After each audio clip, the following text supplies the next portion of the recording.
Hello guys, good morning. Nagbabalik ang inyong lingkod, Joe Marbelor yan. Nabayagan ka abroad pero di pa bumak na ngayon guys. Mai-share ako sa inyo.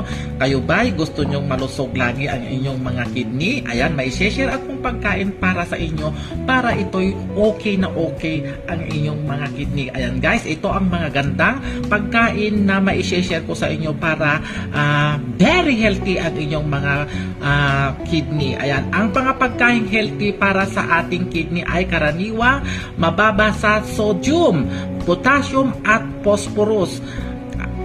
Para hindi ito mahirapan na mag-filter ang ating mga kidney, ito ang dapat ninyong kainin. Kabilang dito ang mga red bell pepper, repolyo, cauliflower, ano na naman yung green, yung broccoli, bawang, sibuyas, mansanas, cranberry, yung mga berries guys, gaya ng mga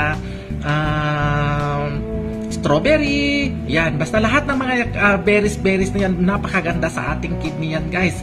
At ganun din ang ating egg white. Alam nyo yun guys, yung egg white, yung white niya lang, huwag tanggalin nyo na yung kanyang red na tinatawag. At ganun din sa pagkain ng mga bangos, tilapia, mga yan.